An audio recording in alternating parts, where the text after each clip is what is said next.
तो आज की ब्लॉग शुरू करने से पहले मेरा एक सवाल आपके लिए, क्या आप उनमें से हैं जो इंटरनेशनल योगा डे के दिन योगा ज़रूर करते हैं और इंस्टाग्राम और फेसबुक पर अपनी फ़ोटोज़ शेयर करते हैं, या फिर उनमें से हैं जो रोज़ योगा करते हैं? मैं तो रोज़ वाली हूँ। हेलो नमस्ते माई करची से कलम तक फैमिली, मैं हूँ रचना।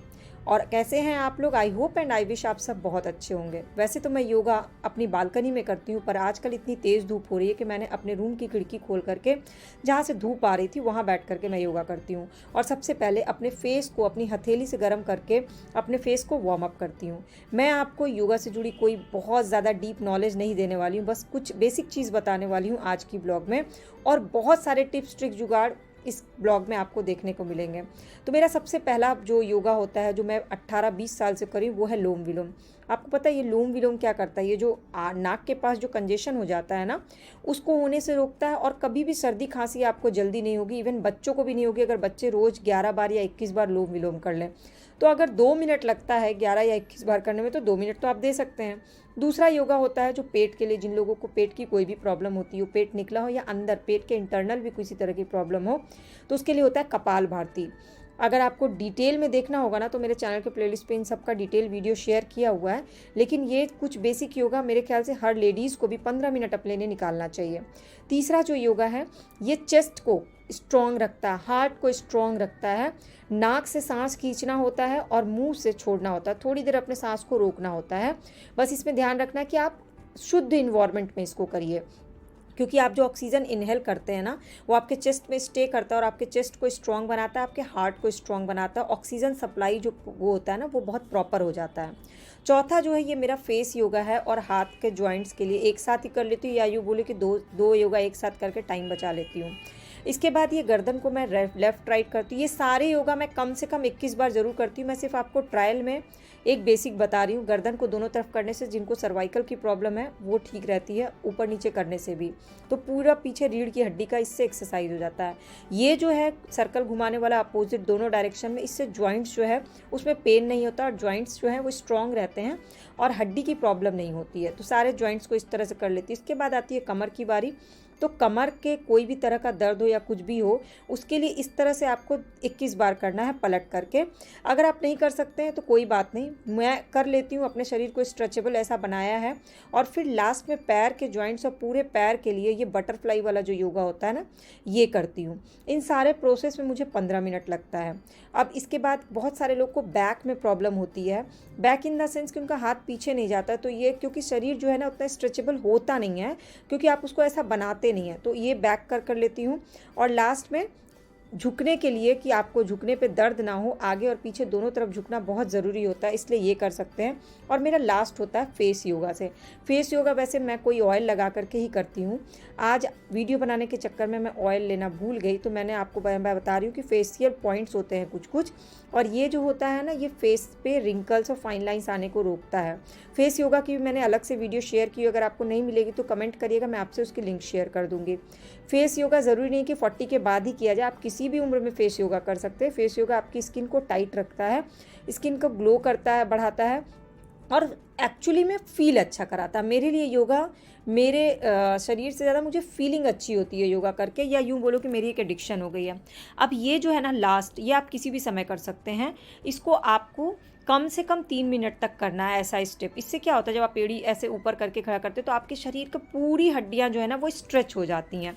ये बहुत फ़ायदेमंद होता है। मैं अगर कभी भूल जाती हूँ तो मैं रोटी बनाते समय या खाना बनाते समय या ब्रश करते समय ऐसे खड़े हो जाती हूँ। अब मैंने आपको बताया कि मैं अभी घूम फिर करके वापस आई हूँ, तो ये जो घूम फिर करके वापस आना होता है ना, ये बहुत बड़ी टेंशन होती है। मुझे लगता है सबको ये लगता होगा कि पैकिंग उतना मुश्किल काम नहीं होता जितना अनपैकिंग करना होता है। और ख़ासकर तब ये जब आप ऑल टाइम जर्नी में रहे हों, तो कपड़े गंदे इकट्ठा हो ही जाते हैं। उसमें भी ये होता है कि कुछ कपड़े मशीन में लगाने वाले होते हैं, कुछ रंग छोड़ने वाले, हाथ से धुलने वाले, कुछ ऊनी कपड़े होते हैं, उसमें छांटना पड़ता है। तो आज मेरा सुबह की शुरुआत योगा के बाद चाय नाश्ते के बाद सिर्फ़ और सिर्फ अनपैकिंग में गया। और अनपैकिंग से ज़्यादा पता है क्या होता है, जो धुलने के बाद का वो प्रोसेस होता है ना, वो बहुत मुश्किल होता है। खैर, उसके बाद मैंने आपको बताया कि हम लोग फ्रिज का पानी नहीं पीते, मटके का इस्तेमाल करते हैं। लेकिन चूंकि 8 दिन से हम लोग घर में नहीं थे, तो मटका ऐसे ही था, तो मैंने पहले उसको नमक डाल करके अच्छे से धुल लिया। नमक डाल के धुलने से पता है क्या होता है मटके में? बहुत फ़ायदा होता है। एक तो मटके में अगर इतने दिन से बंद है, मटका लगातार यूज़ करें तो नमक डाल करके वो डीप क्लीन हो जाता है वो। और दूसरा, नमक डाल के धुलने से ना मटके का पानी बहुत जल्दी ठंडा होता है, तो उसी पानी से, नमक वाले पानी से बाहर की तरफ भी धुलने से बहुत अच्छा हो जाता है मटका। तो अगर मैं कभी भी बाहर जाती हूँ ना ऐसे मटके को छोड़ के, हालाँकि मैं मटका खाली करके जाती हूँ, लेकिन तब भी लौट के आके नमक डाल करके मटके को ज़रूर धुलती हूँ। और यहाँ मेरे और रचित में पढ़ाई को लेकर निगोशिएशन चल रहा है, क्योंकि आज से शुरू होने वाली है हमारी पढ़ाई। और रचित आज इसीलिए जल्दी उठ गया कि आज उसको भी अपनी अलमारी ठीक करनी है, क्योंकि समर वेकेशन आधा से ज़्यादा मेरे लॉ के एग्ज़ाम के चक्कर में उसका बीत गया। मैं पढ़ा नहीं पाई क्योंकि मैं अपने एग्ज़ाम दे रही थी, और उसका होमवर्क और सब कुछ अभी पेंडिंग पड़ा हुआ है। खैर, आप मटके का पानी पीते हैं या फ्रिज का पानी पीते हैं, नीचे कमेंट करके ज़रूर बताइएगा। फिर मैं आपको बताऊँगा कि दोनों के क्या फ़ायदे और क्या नुकसान हैं। और इसके बाद मेरा नेक्स्ट कार्यक्रम, जो कि मेरा सबसे फेवरेट कार्यक्रम है, घर की क्लीनिंग, डस्टिंग, पूरी सफाई। 8 दिन घर को बहुत कायदे से बंद करके सब कुछ करके गई थी, लेकिन यहाँ इतनी धूल भरी आंधी आई कि हर जगह धूल भरा हुआ था। और जिस दिन बाल धुलना होता है उस दिन ही डस्टिंग कर सकते हैं। तो मैंने ड्राइंग रूम से शुरुआत की। सबसे पहले तो मैंने आते ही अपने सारे पौधों को पानी डाला, क्योंकि बहुत ज़रूरी था। 8 दिन से मेरा घर बंद था और घर को लग ही नहीं रहा था कि मैं इतने कायदे से सब कुछ सेटअप करके गई थी, क्योंकि लौट के आने के बाद तो सब वही बांस का जो पौधा था उसको अच्छे से धुला, उसमें पानी डाला, डस्टिंग शुरू की। और इतना ज़्यादा डस्ट था कि मैंने रचित को भेज दिया कि तुम जा करके अपना बुक शेल्फ ठीक करो, क्योंकि बहुत ज़्यादा डस्ट था। पर्दे वर्दे पे, खिड़की पे इतना ज़्यादा डस्ट भर गया था। तो क्या होता है ना, आप कितना भी करके जाओ, जब आपका घर बंद रहता है तो ऑटोमेटिक आपका घर गंदा हो जाता है। इसलिए मैंने जाने से पहले बेडशीट्स नहीं चेंज किया था। जब भी मैं जाती हूँ तो बेड कवर डाल करके जाती हूँ, लेकिन इस बार मुझे आके चेंज करना ही था, क्योंकि इससे पहले मेरे लॉ के एग्ज़ाम चल रहे थे। तो 1 महीने से मैंने डिटेल जो घर की क्लीनिंग होती है वो की नहीं थी। और ये मेरी सबसे बड़ी वीकनेस है। मुझे घर का हर एक कोना एकदम साफ़ सुथरा चमकता हुआ अच्छा लगता है, या यूँ बोलूँ कि वो मुझे पॉजिटिविटी देता है। आपको किन चीज़ों से पॉजिटिव थाट्स आते हैं मुझे ज़रूर बताइएगा। मेरी पॉजिटिविटी का सबसे बड़ा, सबसे इम्पॉर्टेंट चीज़ है कि मेरा घर का हर एक कोना साफ़ होना चाहिए, और उसे मैं खुद करूं। मुझे खुद से करना ये पसंद है। सोफ़े के कवर ओवर में, सोफ़ा का कवर इतना डार्क कलर का है ना कि देखने से नहीं पता चल रहा था। मैं चाहती तो ऐसे ही छोड़ देती। और मेरे साथ ये भी है कि मैं, बहुत सारे लोगों को मैंने सुना हुआ है कि अरे घर की सफाई जब होती है तब जब कोई गेस्ट आने को होता है। मेरे साथ ऐसा नहीं है। मेरा रोज़ ही मेरा घर का हर एक कोना एकदम साफ़ होना चाहिए, चाहे कितना भी टाइम लग जाए, मेरे लिए एकदम कंपलसरी आइटम है। तो इसलिए, और इसमें मुझे बहुत इंटरेस्ट आता है, या तो मैं गाने ना भी लगाऊं तो भी मेरा काम चलता है। मुझे इतना ज़्यादा अच्छा लगता है घर की डस्टिंग, क्लीनिंग और हर चीज़ को सजा करके रखना। और जो लोग मेरी डेली ब्लॉग से जुड़े रहते हैं उनको अच्छे से पता होगा कि ये मेरा फेवरेट काम है। खैर, सबसे पहले ड्राई डस्टिंग की, क्योंकि क्या होता है, अगर हम पहले गीले कपड़े से पोंछ देंगे ना तो डस्ट वहीं पर चिपक के रह जाता है। इसलिए मेरी हमेशा से आदत है, पहले ड्राई ब्रश से पर्दे, सारा सोफ़ा का साइड में सब जगह झाड़ लेती हूँ। सोफ़े का कवर झाड़ लिया, उसके बाद मैंने फिर गीली डस्टिंग की, पोछा पाछी किया। और रचित लग गया अपनी ड्राइंग का अलग लगाना, कॉपी किताब स्कूल का अलग लगाना, स्कूल का बैग धुलना, सारे कार्यक्रम में लग गया, क्योंकि आज से उसको स्कूल का होमवर्क, प्रोजेक्ट्स, असाइनमेंट्स और एग्ज़ाम की तैयारी, सारी चीज़ें करनी है। और सच बताऊँ, फीलिंग ऐसी आ रही है कि मेरे एग्ज़ाम है, मेरे स्कूल शुरू होने वाले हैं। और मुझे पता है कि मैक्सिमम मम्मी की ना यही फीलिंग होगी। बच्चों का स्कूल खुलते उनको लग रहा होगा कि अब उनका समर वेकेशन ख़त्म। या ये भी कर सकते हैं कि बहुत सारे लोगों को लगा होगा कि उनकी छुट्टी शुरू हो, कम से कम बच्चे जो है सुबह 7 से लेकर के 2 बजे तक बाहर तो रहेंगे, तो वो एंजॉय कर पाएंगे। 2 तरह के थॉट मेरे लिए है कि मेरा लग रहा है मेरा समर वेकेशन ख़त्म, क्योंकि स्कूल खुलते ही फिर पढ़ाई शुरू हो जाएगी। अब मेरा पूरा घर का क्लीनिंग डस्टिंग हो गया। सबसे इम्पॉर्टेंट हिस्सा बचा किचन, और किचन में इतना धूल जम गया था ना कि क्या बताऊँ, क्योंकि किचन की खिड़की मैं हल्का सा खोल करके गई थी। हल्का क्या, 2 पल्ला क्यों खोला था कि हमारा फ्रिज रखा हुआ, और जब हम घर बंद करके जाते हैं ना तो गर्मी के दिन में ऑटोमेटिक फ्रिज बहुत गर्म हो जाता है, कंप्रेशर गर्म हो जाता है, और फ्रिज से जो गैस निकलती है ना उसको कहीं निकलना बहुत ज़रूरी होता है बाहर। आजकल इतनी घटनाएं सुन रहे हैं ना फ्रिज और एसी के ब्लास्ट होने, उसका मेन रीज़न यही है कि या तो एसी लगातार चलता रहता है, एसी लोग ऑफ़ नहीं करते, और एसी के आउटर पे बाहर का 47-50 डिग्री टेम्परेचर लगता रहता है, और एसी जो है वो खुद भी हीट निकालते रहता है, इसलिए एसी का आउटर ब्लास्ट हो जा रहा है। इसलिए क्या ज़रूरी होता है कि एसी को बीच बीच में ऑफ़ करते रहें, या एसी का जो आउटर है आप उस पर कोई तौलिया गीला करके रख दीजिए, ताकि जो सूरज की हीट लग रही है ना उससे वो ज़्यादा गर्म ना हो। और इसीलिए मैंने ना फ्रिज के चक्कर में कई खिड़कियां मैं खोल करके गई थी, क्योंकि और फ्रिज के को मैं थोड़ा सा दीवार से और डिस्टेंस बढ़ा के आगे करके गई थी। वैसे तो 5 इंच की दूरी ज़रूर होनी चाहिए दीवार और फ्रिज के बीच में, लेकिन मैंने उसको ऑलमोस्ट 10 इंच कर दिया था, क्योंकि फ्रिज ऑन करके गई थी, उसमें बहुत सारे सामान मैंने आपको बताया था ना मैं रख के गई थी। बट ये बेसिक छोटी छोटी चीज़ें होती हैं ना, ये ध्यान रखना पड़ता है, ताकि आप कहीं घूमने जाओ ना तो टेंशन फ्री होके जाओ कि घर में कोई घटना दुर्घटना नहीं होगी। इन्वर्टर का मेन स्विच ऑफ करके गई थी। किचन की डस्टिंग काफ़ी लंबी चली, ऑलमोस्ट मुझे 45 मिनट्स लग गए किचन की डस्टिंग में, क्योंकि छोटे छोटे आइटम्स होते हैं ना उसको बहुत डीप क्लीन। मिक्सी गंदा हो गया था, क्योंकि मिक्सी मेरी एकदम विंडो के पास है, तो पूरा डस्ट भर गया था। मिक्सी का क्लीनिंग करने में काफ़ी टाइम लग गया। और ये छोटे छोटे जो डब्बे हैं ये डीप क्लीनिंग मैं बाद में करूँगी। आज मैंने सिर्फ अपर लेयर की सफाई की है। डीप क्लीनिंग के लिए मुझे 2 दिन और लगेंगे, क्योंकि आज काफ़ी लेट हो गया था, बहुत ज़्यादा काम हो गया था। और मेरे दिमाग में ये भी चल रहा था ना कि मुझे रचित को भी पढ़ाना है।